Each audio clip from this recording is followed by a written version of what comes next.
Hello friends, আসসালামু আলাইকুম। আমি আমরুদ্দিন সমুদ্দিন খন্দকার, চেক আপডেট নিউজ চ্যানেলের পক্ষ থেকে আপনাদেরকে জানাচ্ছি ওয়েলকাম। আজকের ভিডিওতে আপনাদের সাথে শেয়ার করব how to calculate sales commission using if and function in MS Excel. অর্থাৎ এমএস এক্সেলের মধ্যে আমরা কীভাবে ইফ এবং অ্যান্ড ফাংশন ইউজ করার মাধ্যমে সেলস কমিশন ক্যালকুলেট করতে পারি, আজকে আমরা সেই বিষয়টা দেখব। এখন আমাদের এই কাজটা করার জন্য প্রথমে আমরা এক্সেলে চলে আসি। বাস এক্সেল আসার পরে কী বলছি, এক্সেল শিটের মধ্যে আজকে আমরা কী করব, আমরা আমাদের এখান থেকে যে ইফ এবং এন্ড ফাংশন ইউজ করার মাধ্যমে কী করছি, আমরা সেলস কমিশন ক্যালকুলেট করব। তো আমাদের এটা করার জন্য প্রথমে আমাদের হেডলাইন আমরা লিখে নিচ্ছি এখানে কি ক্যালকুলেট সেলস কমিশন। তো আমরা কতটুকুর মধ্যে লিখবো, সেক্ষেত্রে আমরা ওই অংশটুকু এখানে প্রথমে সিলেক্ট করে আমরা এখানে কি করব, সিলেক্ট করার পর আমরা মার্কস অ্যান্ড সেন্টার ক্লিক করে মার্সেল করে নিলাম। বাস তারপর এখান থেকে আমরা লিখে এখন calculate sales calculate sales commission রাখার পরে এখন এই হেডিংটাকে আমরা এখান থেকে বোল্ড করলাম। তারপর এটা আমরা সেন্টার পয়েন্টে নিয়ে আসি, মিডল পয়েন্টে। তারপর এটা আমরা সাইজটা একটু বড় করে দিচ্ছি। তারপর আমরা চাইলে ফন্ট চেঞ্জ করে দিতে পারি, আমরা এই ফন্টটা রাখলাম। তারপর এখান থেকে চাইলে আপনারা যদি ইটালি করতে ইটালি করতে পারেন, আমি ইটালি করবো না। তারপর আমরা একটা বর্ডার দিয়ে দিলাম চারদিকে। তারপর এখানে আমরা ফিল কালার দিয়ে দিচ্ছি। ফিল কালার আপনি কোনটা দেবেন, আমি ফিল কালারটা দিলাম। এবার আমরা ফন্ট কালার দিয়ে দিই। ফন্ট কালারটা আমি কোনটা রাখবো, ধর আমি এই কালারটা রাখলাম। বাস আমার এইরকম হইলো। বাস এটা করার পরে এখন আমাদের এখান থেকে যে বিষয়গুলো থাকবে সেগুলো কি থাকবে, এখানে প্রথমে আমাদের থাকবে সিরিয়াল নাম্বার, এসএল নাম্বার মানে সিরিয়াল নাম্বার। তারপরে কি থাকবে কাস্টমার নেম। তারপরে কি থাকবে সেলস অ্যামাউন্ট। তারপরে কি থাকবে সেলস কমিশন। সেলস কমিশন এই বিষয়গুলো থাকবে। এখন আমরা থাকার পরে আমরা বলছি কোন ফাংশন ইউজ করব, আমরা অ্যান্ড ইফ আর একটা বলছি কি অ্যান্ড ফাংশন, এই দুইটা ফাংশন ব্যবহার করব। আমাদের এখানে ক্রাইটেরিয়াটা কী থাকবে, সেই ক্রাইটেরিয়া থাকবে এখানে যে আমাদের এখানে ধরেন যে কি আমরা দিলাম যে কি থাকবে লেস দেন কত থাকবে, এখানে ধরেন আমরা দিলাম যে 15,000-এর কম, যাদের এখানে কি থাকবে যে সেলসের অ্যামাউন্টটা থাকবে তাদের এখানে কত পার্সেন্ট মানে সেলসের উপরে কমিশন পাবে। তো সেটা আমরা দিলাম এখানে যে কত পার্সেন্ট, আমরা দিলাম যে এখানে 2% দিলাম। তো যাদের সেলস অ্যামাউন্ট থাকবে এখানে 15,000 টাকা কম, তাদেরকে 2% কমিশন দেওয়া হবে। বাস তারপরে দিলাম এখানে ইজ গ্রেটার দেন ইকুয়াল 15,000, যাদের থাকবে কি 15,000 সমান বা 15,000 উপরে, এমনকি যে ধরলাম আমরা 45,000 টাকার কম, যাদের সেলস অ্যামাউন্ট কি থাকবে 45,000 কম এবং কি থাকবে 15,000 সমান বা উপরে, তাদেরকে কত পার্সেন্ট কমিশন দেবে, আমরা দিলাম এখানে মনে করেন 5%। এটা আমরা বাইর করব। তারপর এখানে দিলাম কি আমরা ইজ গ্রেটার দেন ইকুয়াল 45,000 কমা দিয়ে কি লেস দেন কত দিলাম আমরা, ধরেন এখানে দিলাম এখানে 70,000। তাহলে এখানে কি হবে যে যাদের কি সেলস অ্যামাউন্ট কি 45,000 টাকার সমান বা উপরে, এমনকি মানে 70,000 টাকার কম, তাদেরকে কত পার্সেন্ট কমিশন দেওয়া হবে, আমরা দিলাম এখানে ধরেন যে 10% বের করবো আমরা। তারপরে ধরেন এখানে আমরা কী বের করবো, ইজ গ্রেটার দেন ইকুয়াল যে 70,000 কমা দিয়ে কি এখানে আমরা দিলাম কি লেস দেন অথবা ইকুয়াল কত, আমরা দিলাম এখানে 1 লাখ। যেখানে কী বের করবে যে যাদের সেলস অ্যামাউন্ট 70,000-এর সমান বা উপরে, এমনকি 1 লাখ টাকার সমান বা কম, তাদেরকে কত পার্সেন্ট কমিশন দিতে হবে, এখানে আমরা দিলাম যে 15%। এটা এছাড়া ধরুন যে এখানে যাদের সেলস অ্যামাউন্ট কী হবে যে আপনার 1 লাখের উপরে হবে, 1 লাখের উপরে, যাদের সেলস অ্যামাউন্ট 1 লাখের উপরে, তাদেরকে কত পার্সেন্ট দেওয়া হবে, আমরা দিলাম এখানে ধরুন 20%। এটা দিলাম, বাস আপনার যা দিবেন সেটা বাইর করবেন। এখানে এই ক্রাইটেরিয়ার উপর বেস করে কিন্তু আমাদের এখানে কি সেলস কমিশন আমরা বাইর করবো। তাহলে আমরা কিন্তু এখানে ক্রাইটেরিয়াটা লিখে নিলাম যে কী ক্রাইটেরিয়াগুলো কাজ করবে, বাস এটা আমরা এখন বাইর করবো এই ক্রাইটেরিয়ার উপর বেস করে বিষয়গুলো। তো এখন এখান থেকে আমাদের প্রথমে বিষয়গুলো সাজাই নিই আমরা।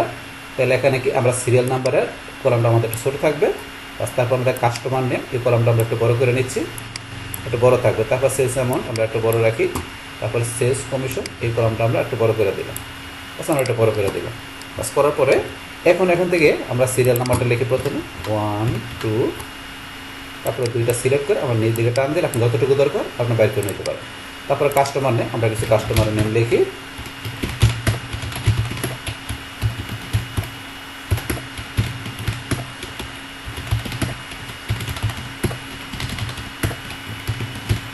ব্যাস আমি কয়েকটা লিখলাম। এখন আপনাদের যে কাস্টমার নামগুলো আপনি এবার লিখে নেবেন। বাস এখন লেখার পরে কোন কাস্টমারের কাছে আপনারা কীরকম সেলস করছেন সেই অ্যামাউন্টটা আপনার এখানে লিখবেন।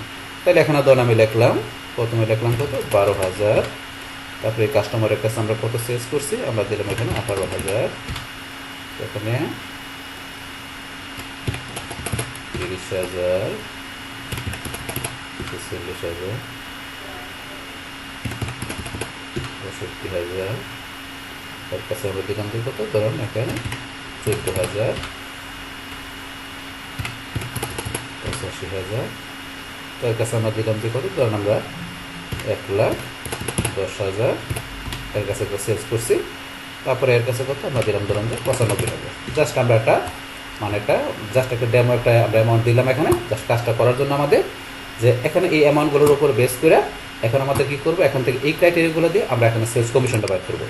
তো সেক্ষেত্রে এখানে আমাদের এখানে ইফ আর এন্ড আমরা যেটা বলছি যে এখান থেকে এই আমাদের ফাংশন দুইটা বা এই ফর্মুলাটা আমরা ব্যবহার করব।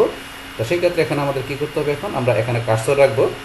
এখানে কার্সর রাখার পরে আমরা ইকুয়াল দিয়ে যে কোনো ফাংশন আমাদের শুরু করার আগে বা ফর্মুলার আগে আমাদের ইকুয়াল সাইন দিতে হয়। বাস ইকুয়াল দেওয়ার পরে আমরা কি লিখবো, ইফ। বাস ইফ লেখার পরে আমরা এখানে টেপ প্রেস করবো, করার পরে লজিক্যাল টেস্ট। তাই লজিক্যাল টেস্টে কী করবে, এখানে আমাদের এই যে সেলস অ্যামাউন্ট যেটা আছে প্রথম যেটা জসিম, এখানে এই যে সেলস অ্যামাউন্ট যেটা, এটা এই অ্যামাউন্টটা যদি কী হয়, আমাদের কী বলছি যে 15,000 টাকা কম হলে 2% কমিশন পাবে। তাহলে এই সেলস অ্যামাউন্টটা কি লেস দেন কত দিচ্ছি আমরা, প্রথমে 15,000। বাস 15,000 কম হইলে আমরা কী দিচ্ছি, কত পার্সেন্ট পাবে। এখানে আমরা কমা দিয়ে যে এই সেলস অ্যামাউন্টের উপরে কত থাকবে, আমাদের 2%। তাহলে এখানে আমরা এখানে এই যে এই সেলস অ্যামাউন্ট দেখানোর পরে এখন আমরা 2% দিব। সেই ক্ষেত্রে আমাদের এখানে কী দিতে হবে, এখন আমাদের অ্যাস্টারিস্ক চিহ্ন মানে ইন্টু দিতে হবে। তাহলে ইন্টু চিহ্ন দেওয়ার জন্য এখানে আমাদের কোথেকে দিতে হবে, আমাদের এই যে কিবোর্ডের ডান পাশে নামলকে ডান পাশে আমাদের অ্যাস্টারিস্ক চিহ্ন, অথবা আমরা শিফট কি চাপ দিই, যদি আমরা এফ কি চাপ দিই তাহলে আমাদের ইন্টু চিহ্ন চলে আসবে। বাস আসার পরে এখন আমরা 2 লেখা আমরা কি পার্সেন্ট দিব। তাহলে পার্সেন্ট চিহ্ন দেওয়ার জন্য শিফট কি চাপ ধরে আমরা 5 কি চাপ দিলে পার্সেন্ট চলে আসছে। বাস এখন আমরা এইভাবে এখান থেকে কী করবো, যে এখানে বলছে 15,000 টাকার কম হলে সেলস অ্যামাউন্ট কী করবে, আমাদের এই সেলস অ্যামাউন্টের উপর 2% বাইর করবে। বাস এটা হয়ে গেল। তারপরে এখন আমরা কি এখানে কমা দিব।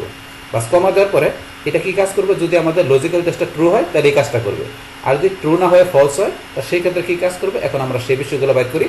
তাহলে এখন আমাদের এখানে কী করতে হবে, পরবর্তী আমাদের এখান থেকে যে 15,000-এর পরে কী ক্রাইটেরিয়া দেওয়া আছে, দুইটা। একটা দেওয়া আছে কি, যে 15,000 টাকা সমান বা উপরে হইলে, এমনকি 45,000-এর কম হইলে 5% পাবে। তার মানে দুইটা ক্রাইটেরিয়া। এই দুইটা ক্রাইটেরিয়া যদি ট্রু হয় তাহলে কিন্তু 5% পাবে। কিন্তু দুইটা যদি একটাও আপনার মানে ফলস হয় তাহলে কিন্তু 5% পাবে না, মানে আপনার এই 5% পাবে না। যে দুইটার একটাও আপনার কী হয়, রং হয়, তাহলে দুইটা ক্রাইটেরিয়া কারেক্ট হইলে তখনই 5% পাবে। তার বিষয়টা আমরা করি এখন। তাহলে এখন পরে আবার আমাদের এখানে কি ইফ ফাংশন আবার লিখতে হবে। লেখার পর আমরা টেপ প্রেস করে এখন আমাদের এখানে যেহেতু দুইটা ক্রাইটেরিয়া ব্যবহার করবো, তা সেই ক্ষেত্রে আমাদের এখানে এন্ড ফাংশন ব্যবহার করতে হবে। তাইলে এখন থেকে আমরা এন্ড ফাংশন যেটা আছে, অথবা আমরা বলতে পারি কি এন্ড, এটা আমাদের লজিক্যাল অপারেটর বলতে পারি। তো এটা আমরা এখন এন্ড ফাংশন ডাবল ক্লিক অথবা টেপ প্রেস করে আমাদের এন্ড ফাংশনটা নিয়ে আসলাম। নিয়ে আসার পরে আমাদের এই যে লজিক্যাল 1 আর লজিক্যাল 2, লজিক্যাল 1-এর মধ্যে কী করবে, এখানে আমাদের এই যে সেলস অ্যামাউন্ট যেটা আছে এই অ্যামাউন্টটা আমরা বলছি কি যে ইকুয়াল অথবা সমান 15,000, ইকুয়াল অথবা সমান কি 15,000। তারপরে এখানে কি কমা দিয়ে, আর তারপরে কি আমাদের এই যে সেলস অ্যামাউন্ট যেটা আছে এটা কি 45,000-এর কম। তারপরে কি আমাদের এই যে সেলস অ্যামাউন্ট যেটা আছে লেস দেন কত, 45,000, বাস 45,000 কম। বাস হইলে এখন কি কাজটা করবে, আমরা বলছি 5% বাইর করবে। এখন আমাদের এখানে কি করতে হবে, যে এই যে আমি যে ফার্স্ট ব্রেকেটটা দিয়েছি এই ফার্স্ট ব্রেকেটটা আমাকে ক্লোজ করতে হবে। আমি যখন দুইটা ক্রাইটেরিয়া দিলাম, দেওয়ার পরে এখন আমার এই ফার্স্ট ব্রেকেটটা এখানে ক্লোজ করে আমাকে কী দিতে হবে, কমা দিতে হবে। বাস কমা দেওয়ার পরে এখন আমরা কি বলছি, যে এই যে এন্ড অপারেটর বা এই অন ফাংশনের কাজটা কি, যে দুইটা ক্রাইটেরিয়া আমাদের কি হইতে হবে, ট্রু হইতে হবে। তো দুইটা যদি ট্রু হয় তখনই সে 5% বাইর করবে, আদার্স কিন্তু 5% বাইর করবে না। তাহলে দুইটা ক্রাইটেরিয়া দেওয়ার পরে দুইটা ক্রাইটেরিয়াকে আমাকে এই যে ফার্স্ট ব্রেকেটটা এই দুইটা ক্লোজ করে দিতে হবে। বাস ক্লোজ করার পরে কমা দিয়ে আমরা এই যে সেলস অ্যামাউন্টটা ক্লিক করে কত পার্সেন্ট বাইর করবো, 5%। তাহলে আমরা ইন্টু দিয়ে আমরা কি দেবো, 5%। বাস এটা দিলাম। দেওয়ার পর এখন আমরা এখানে কমা দিব। বাস কমা দেওয়ার পরে এখন আমি এই যে পরবর্তী যেটা আছে, এই যে এখানে যেটা পরবর্তী আরও দুইটা আছে 10%, 15%, এখন এই দুইটা ধরো যে এটার মতো সেমভাবে আমরা এখানে ইফ এন্ড ফাংশন দিয়ে কিন্তু লিখতে পারি। কিন্তু আমরা যদি চাই যে এটা এখন এইভাবে সরাসরি আবার এখানে না লিখে আমরা কি করবো, এটা কপি করে শুধু ফেলে আমাদের অ্যামাউন্টগুলো চেঞ্জ করে দেবো, সেটা আমরা করতে পারি মানে কাজটা কুইকলি করার জন্য। তাহলে আমরা কী করি, এখান থেকে আমাদের এই যে ইফ থেকে শুরু করে এটুকু আমরা এখান থেকে সিলেক্ট করে কন্ট্রোল সিতে কপি করলাম। কপি করার পরে আমরা লাস্টে কার্সর নিয়ে আসলাম, নিয়ে আসার পরে আমরা এখন কন্ট্রোল ভি দিয়ে পেস্ট করে দিলাম। বাস পেস্ট করার পরে এখন আমাদের এই বিষয়গুলো ঠিক থাকবে, জাস্ট খালি এখানে আমাদের অ্যামাউন্ট। এখন পরবর্তী ক্রাইটেরিয়া কি, যদি আমাদের সেলস অ্যামাউন্ট কত হয় 45,000-এর সমান বা উপরে, তাহলে আমরা এখানে কি দেবো 45,000, তাহলে আমরা এখানে শুধু 1/4 দিলাম, বাস 45,000-এর সমান বা উপরে। এমনকি আমাদের 70,000-এর কম হলে তাহলে এখন আমরা কি দেবো এখানে, এই যে এখানে দিব আমরা 70,000-এর কম হলে, তাহলে 70,000 দিব এখানে। তাহলে 70,000 কম হলে কত পার্সেন্ট, 10%। তাহলে এখন আমরা এখানে দেই 5%-এর জায়গায় কি দেবো 10%, বাস এটা আমাদের হয়ে গেল। তারপর এখানে আমাদের পরবর্তী ক্রাইটেরিয়া যেটা দিই, যেটা 15%-এর, তাহলে আবার এখানে কপিতে করা আছে, আমরা আবার পেস্ট করে দিলাম।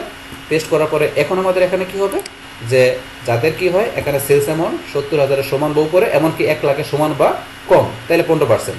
তাহলে আমরা এখানে দিয়ে দেবো কত, 70,000 বা 70,000-এর সমান বা উপরে দিলাম। তারপরে আমরা এখানে দিব কত, আমরা বলছি 1 লাখের কম বা সমান, তাহলে আমরা 1 লাখের এখানে সমান বা কম, তাহলে আমরা এখানে দিব 1 লাখ দিলাম।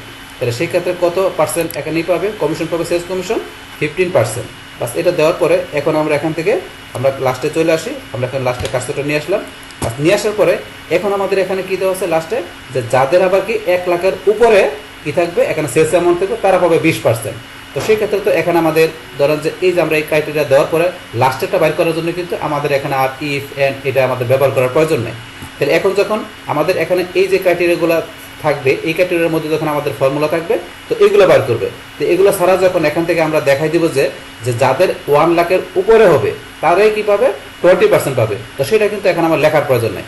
এখন যদি আমি এখান থেকে শুধু খালি সেলস অ্যামাউন্ট দেখাই দিয়ে আমি এখানে কি দিলাম, ইনটু দিয়ে আমি দিলাম কি 20%। তাহলে 20% দেওয়ার সাথে সাথে সে এই ফর্মুলাগুলো চেক করার পরে, মানে এই বিষয়গুলো চেক করার পরে যখন পাবে তখন সে কী করবে, আমি যেই পার্সেন্টেজ দিলাম এটা বাই করবে। আদারওয়াইজ যখন 1 লাখের উপর আমার এখানে কোনো অ্যামাউন্ট থাকবে তখন সে এখানে 20% বাই করবে। তো সেটা কিন্তু কমাতে এইভাবে দেখাই দিলে হবে, বাস আমাদের আবার এখানে ইফ অ্যান্ড এটা লেখার প্রয়োজন নেই। বাস এবার দেখা দেওয়ার পরে এখন আমাদের এখান থেকে কী করতে হবে, আমাদের ব্র্যাকেটগুলো এখন ক্লোজ করতে হবে। তো কোন ব্র্যাকেটগুলো ক্লোজ করতে হবে, এই যে আমাদের যে ইফ ফাংশনের পরে যে ব্র্যাকেটগুলো আছে সেগুলো ক্লোজ করতে হবে। কিন্তু আমাদের এই ব্র্যাকেটগুলো কিন্তু ক্লোজ করা আছে, কোনগুলা, এই যে আমাদের এখানে ধর এন্টার পরে যেগুলো দিয়েছে এগুলো কিন্তু ক্লোজ করা আছে, প্রত্যেকটা জায়গায় ক্লোজ করা আছে। কিন্তু শুধু ইফের পর ব্র্যাকেটগুলো ক্লোজ করতে হবে। ইফের পরে আমাদের কয়টা ইফ ফাংশন ব্যবহার করা আছে, 1টা 2টা 3টা 4টা, তাহলে আমাদের এখানে 4টা ইফ ফাংশন ব্যবহার করা আছে। তাহলে আমরা এখানে কি করবো, 4টা ব্র্যাকেট দিব। তাহলে 1টা 2টা 3টা 4টা, তাহলে আমরা 4টা ব্র্যাকেট দিলাম। আর দেওয়ার পরে এখন আমরা এখান থেকে এন্টার প্রেস করি, করার সাথে সাথে কিন্তু আমাদের এখানে সেলস কমিশনটা চলে আসছে। এখানে চলে আসার পরে এখন আমরা টান দিয়ে বাকিগুলো চলে আসবে, আমরা এইভাবে নিজ দিকে আমরা একে দিকে ড্রাগ করবো, বাস আমাদের বাকিগুলো এখানে চলে আসছে। তাহলে চলে আসলো। এবার আমরা দেখি এখানে আমাদের যে ইফ অ্যান্ড এই ফাংশন ব্যবহার করার মাধ্যমে আমরা এখান থেকে বিভিন্ন কাস্টমারের যে সেলসের অ্যামাউন্টের উপর সেলস কমিশন বাইর করলাম, এই ক্রাইটেরিয়াগুলো দিয়ে সেগুলো আমাদের কারেক্ট আছে কিনা আমরা টেস্ট করে দেখি। যে এখানে কি আছে, 12,000 টাকা সেলস অ্যামাউন্ট এই কাস্টমারের, সেই ক্ষেত্রে এখানে কি বলছি, যদি 15,000 কম হইলে 2%, তাহলে দেখে এটা 2% বাইর করছে কিনা। তাহলে আমরা বাইর করে দেখার জন্য ইকুয়াল দিয়ে আমরা এই অ্যামাউন্টের উপরে আমরা ইনটু দিলাম কত, 2%। তাহলে কিন্তু এখন 240 টাকা কিন্তু ঠিকভাবে আসছে, আমরা এটা দেখলাম। তারপরে এখন ধরুন আমরা দেখি যে এখানে এই যে অ্যামাউন্ট আছে কত, এটা 65,000, তাহলে 65,000 কত বার আছে, 6,500, তাহলে 65,000 কত, এখানে এই যে 45,000-এর উপরে বা সমান 70,000-এর নিচে, তাহলে এই দুইটার মধ্যে পড়ছে, এই দুইটার মধ্যে তাহলে কত পার্সেন্ট, 10% কমিশন। তাহলে 10% আমরা বাই করি, আমরা এখানে 65,000 দিয়ে ইন্টু দিয়ে আমরা কি দিলাম 10%, তাহলে ধর আমাদের কিন্তু ঠিকই এখানে 6,500 যেটা ওকে আছে। তারপর এখানে আমরা বলছি যে এখানে এই যে 95,000, তার মানে কি 1 লাখের কম হইলে 70,000 উপর হলে 15%, তাহলে আমরা দেখি যে এটা 15% বাইর করছে কিনা। বাস 95,000 ইন্টু 15% আমরা দিলাম, তাহলে এই ধর আমাদের এখানে কিন্তু এই যে 15% থেকে 14,250 আমাদের কিন্তু ঠিকভাবে বাইর করছে। তা আমরা চেক দিলাম এখানে। তারপরে এই যে আমাদের 1,10,000, যেটা 1 লাখের উপরে হলে 20%, তাহলে কিন্তু আমরা এখানে ইজিলি বিষয়টা বাইর করতে পারি। ইকুয়াল দিয়ে আমরা এটা ইন্টু দিয়ে আমরা 20% দিই, তাহলে দেখবো যে আমাদের 1 লাখের উপরে যখন সেলস অ্যামাউন্ট হবে তখন কিন্তু 20% এই যে কত চলে আসছে, এই যে এখানে 22,000 আমরা কিন্তু বাইর করে দেখলাম যে অ্যাকচুয়ালি আমরা যে এখানে যে ক্রাইটেরিয়াগুলো দিয়ে এখানে ইফ অ্যান্ড ফর্মুলার মাধ্যমে সেলস কমিশন বাইর করলাম, সেটা কিন্তু আমাদের এই ক্রাইটেরিয়ার ভিতরে সবগুলো বিষয় মানে পারফেক্টলি আসছে কিনা সেটা কিন্তু আমরা একটু মানে এখানে প্রমাণ করলাম যে বিষয়টা অ্যাকচুয়ালি হয়েছে কিনা। তাহলে এই বিষয়গুলো আপনারা এখান থেকে বাইর করতে পারেন। তাহলে এখন এটা বাইর করার পরে লাস্টে এখান থেকে এই বিষয়গুলো আপনি একটু সাজায় নিতে পারেন। তো সাজানোর জন্য এখান থেকে ধরেন আমরা এই যে উপরে যেটা আছে এটা আপনার ধরেন এখান থেকে আমরা একটা ইচ্ছে করলে একটা বোল্ড করে নিলাম, তারপরে এটা একটা ফিল কালার দিয়ে দিই, আমরা একটা ফিল কালার দিয়ে দিলাম, কীরকম কালার দেবেন, তারপরে ফন্ট কালার কীরকম দেবেন, এগুলো আপনার দিয়ে নিতে পারেন। চেঞ্জ করে দিয়ে ধরুন এই কালারটা দিলাম। বাস তারপর এখান থেকে ধরুন আপনার নিজ দিকে এগুলো সিলেক্ট করে নেবেন, এইভাবে সুন্দরভাবে সিলেক্ট করে যতটুকু ডাটা থাকবে ডাটাগুলো মধ্যেখানে নিয়ে নেবেন, মিডল পয়েন্টে নিয়ে নেবেন। তারপর এখান থেকে চাইলে বর্ডার ইউজ করতে পারেন, আমাদের বর্ডার দিয়ে দিলাম। তো এই বিষয়গুলো আপনি করে নিতে পারেন এখান থেকে আপনারা এটা বাইর করার পরে। তো এইভাবে আপনার সুন্দরভাবে সাজায় নেবেন। বাস তাহলে এই যে এখান থেকে আমরা কী দেখলাম আমাদের আজকের ভিডিওতে, কীভাবে দেখা গেছে এখান থেকে আমাদের যে ইফ অ্যান্ড এই ফাংশন দুটো ব্যবহার করার মাধ্যমে এখান থেকে এই বিভিন্ন ক্রাইটেরিয়া আমরা দেখাই দিই কীভাবে আমাদের এক্সেল শিটের ভিতরে আমরা এই সেলস কমিশনের বিষয়টা ক্যালকুলেট করতে পারি। সেই টোটাল বিষয়টা আমি আপনাদের সাথে কী করলাম, শেয়ার করলাম। বাস তাহলে এই আমাদের এখানকার টোটাল বিষয়টা মূলত আমাদের আজকের ভিডিও। ডিয়ার ফ্রেন্ডস, আমার আজকের এই how to calculate sales commission using if and function in MS Excel এই ভিডিও যদি আপনাদের কাছে ভালো লেগে থাকে কিংবা এগুলো থেকে আপনারা কিছু শিখে থাকেন, উপকৃত হয়ে থাকেন, তাহলে আমার এই জেক আপডেট টেকনোলজি চ্যানেলটি আপনারা সাবস্ক্রাইব করবেন, লাইক করবেন, কমেন্ট করবেন এবং সবার সাথে শেয়ার করবেন। Thanks everybody.